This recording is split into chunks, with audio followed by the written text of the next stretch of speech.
Hello hi అండి, అందరికీ నమస్కారం. దసరా శుభాకాంక్షలు. నల్గొండ జిల్లా అదముల మండలం శ్రీనాథపురం గ్రామ పంచాయతీ పరిధిలోను ఇక్కడ సర్పంచ్ కాబోయే అభ్యర్థి నూతనంగా రేపు సర్పంచ్ కాబోయే అభ్యర్థి మనతో ఉన్నారు కాంగ్రెస్ పార్టీ తరఫున. ఇక్కడ కోరుకుంటున్న ఎలాంటి మార్పు అయితే కావాలనుకుంటున్నారో ప్రజలు, ఆ మార్పుని వీరి ద్వారా అవుతుందా కాదా అని తెలుసుకుంటున్న ప్రయత్నం చేద్దాం. నమస్తే సార్. నమస్తే సార్. మీరు ఈ గ్రామానికి ఎలాంటి మార్పు తీసుకురాబోతున్నారు? గతంలో బీఆర్ఎస్ ప్రభుత్వం అధికారంలో ఉంది.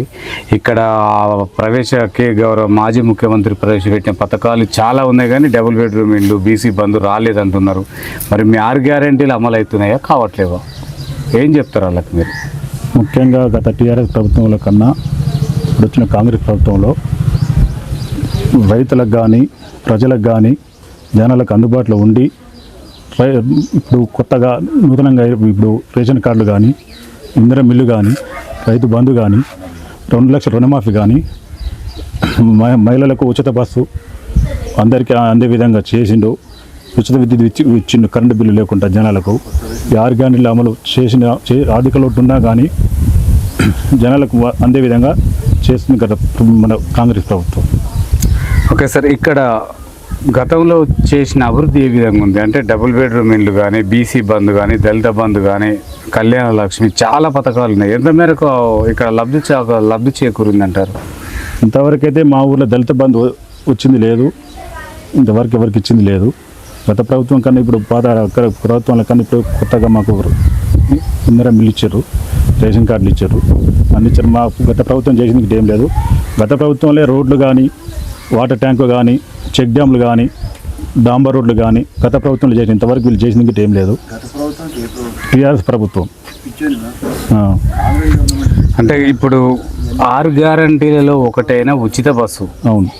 ఇక్కడ అంటే మహిళలకు ఉపయోగపడతలేదు అంటున్నారు. బస్సు రావట్లేదంట, అంటే ఓన్లీ మెయిన్ రోడ్ల నుంచి వెళ్తుంది తప్ప ఊర్లకు రావట్లేదు. అయితే గత ఇప్పుడు మాకు రోడ్డు లింక్ రోడ్డు మా ఊరికి లేదు. మెయిన్ రోడ్డు మించే బస్సులు వెళ్ళిపోతాయి. ఉచిత బస్సులు అందరి మహిళ ప్రయాణిస్తారు, అందరికి ఉచిత బస్సు అంతేనే ఉంది. వాళ్ళు చెప్పిన విధంగా ఏం లేదు. సరే, ఇప్పుడు భూభారతి ద్వారా ఈ ఊర్లో కూడా భూబాధితులు చాలామంది ఉన్నారు, మా దృష్టికి వచ్చింది. వాళ్ళకు భూభారతి ద్వారా న్యాయం జరుగుతుంది అంటారా? అసలు ఇంతకుముందు భూభారతిలో ఇంకా చాలా ఘోరాలు జరిగినాయి. అది అధిగమిస్తానికి ప్రభుత్వం కొత్త చట్టం తెచ్చి భూభారతి చట్టం తెచ్చి దానిలో చాలా ఇబ్బందులు అయ్యి జనాలు దాని వ్యతిరేకతతో ఇప్పుడు జనాలు చాలా మారేరు. ఇప్పుడు ఆ భూభారతి వల్ల న్యాయం జరుగుతుందని చెప్పి ప్రభుత్వం తెచ్చింది. ఆ భూభారతితో న్యాయం జరుగుతుందని మేము అనుకుంటున్నాం మేము.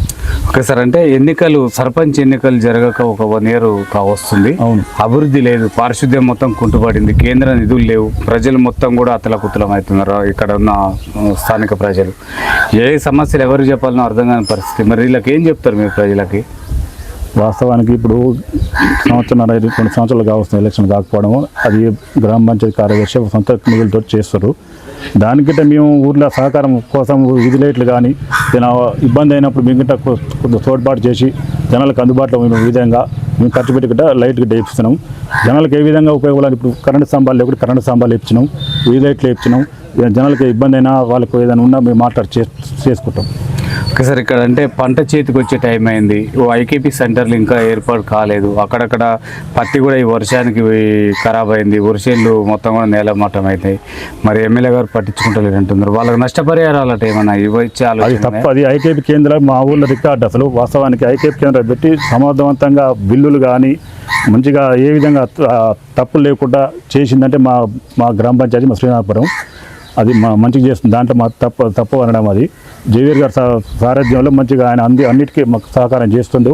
నేను అవసరం ఉన్నా పనులు కానీ ఏమన్నా పోతే చేస్తుంది మాకు.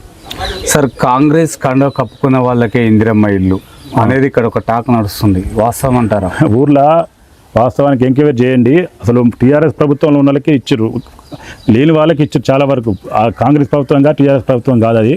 వాస్తవానికి తప్పది. లేని వాళ్ళకి చూసి ఎంక్వైరీ చేసి ఇస్తారు. మా ఊళ్ళు ఎంక్వైరీ చేసినా తెలుస్తుంది. ఇప్పుడు కొంతమంది కూడా మా ఊళ్ళు టీఆర్ఎస్ దాంట్లో పనిచేసిన వాళ్ళకి ఉంటారు. వాళ్ళు ఇప్పుడు మా ఊళ్ళు టీఆర్ఎస్ గ్రామశాఖ అధ్యక్షుడు, వాళ్ళ మర్దలకి ఇల్లు వచ్చింది. ఒక ఆయన యాదవ్, ఆయన టీఆర్ఎస్ ప్రభుత్వంలో పనిచేసిండు, ఆయనకి ఇల్లు వచ్చింది.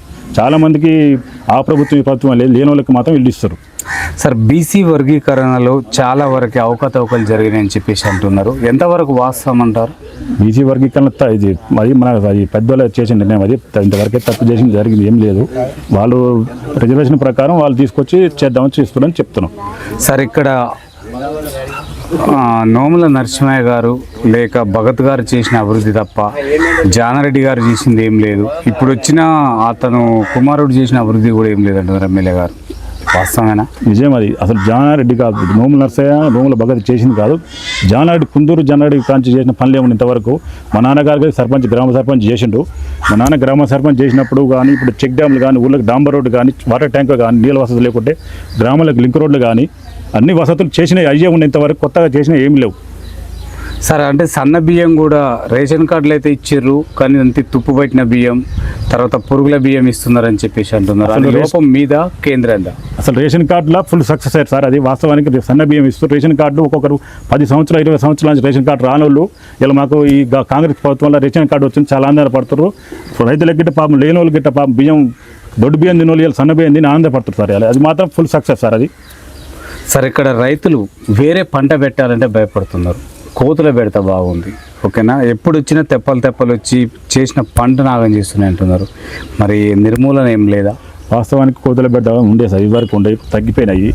ఉండే కోతుల బెడ్డ పంటల నష్టం మీద ఏం చేయక ఇళ్ళ మీద పడి ఇబ్బంది పెడతాం అనేది వాస్తవం. అది ప్రతి కోతుల పెడితే ఏం లేదు సార్. దానికోసం మేము చాలాసార్లు గట్ట చెప్పుకుంటే అది మూగజీవ వాళ్ళు కాబట్టి మనం ఏం చేయలేము. అవి మీరు పరిష్కారం చేసుకోవాలని చెప్పి చేసారు సార్.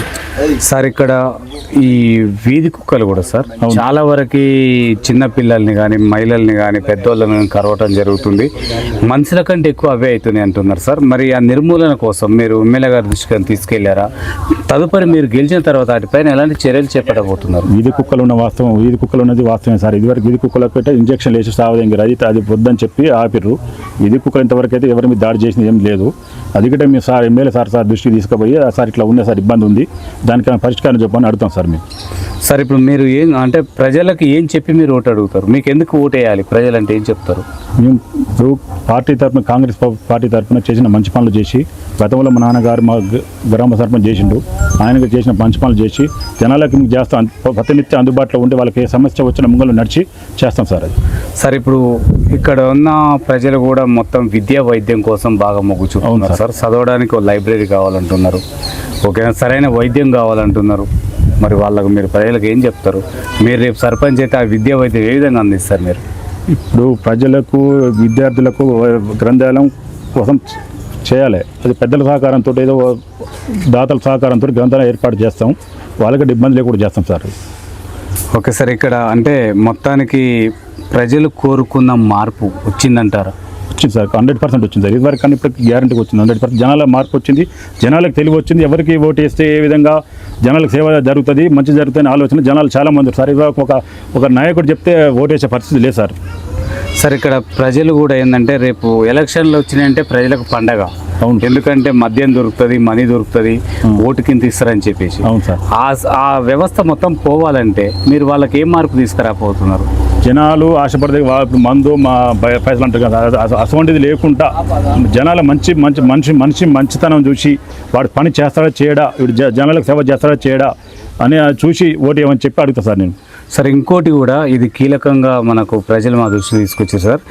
ఓట్లు వేయించుకున్న తర్వాత గెలిచిన తర్వాత ఇక్కడ ఓట్లు వేసిన ప్రజలకు అందుబాటులో ఉండకుండా హాల్యాలను నల్గొండ తదుపరి హైదరాబాద్ ఉండటం జరుగుతుంది. మీటింగులకు గ్రామ సభలకు మాత్రమే వచ్చిపోయే నాయకులు ఉన్నారు, మాకు అట్లాంటి నాయకులు వద్దు అంటున్నారు. ఎలాంటి నాయకుడిని ఎన్నుకోవాలి ఇక్కడ ఉన్న ప్రజలు? సరే, గత వాస్తవానికి అయితే జరిగింది సార్. గత నాయకులు నల్గొండలో ఉండడం, హైదరాబాద్లో ఉండడం జరిగింది. పని నిత్యం మా ఊర్లో ఉంటాం, మేము మా వ్యవసాయాలు చేసుకుంటాం, మేము బిజినెస్ ఏం లేదు సార్. మాకు అనిత్యం ప్రజలకు ఉండి అందుబాటులో ఉండి ఏ అవసరాలు ఉంటే వాళ్ళు తెలుసుకొని పొద్దున్నే లేచి బజార్ తిరిగి వాళ్ళకి ఏ అవసరం తెలుసుకొని చేస్తాం సార్.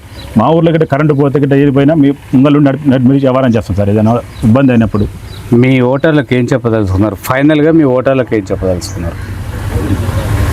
జనాలకు నేను చేసే సేవ చూసి నా మంచితనం చూసి ఓట్లు ఏమని అడుగుతా సార్ నేను. Okay sir, thank you. చూస్తూనే ఉండండి మీ తెలుగు టీవీ.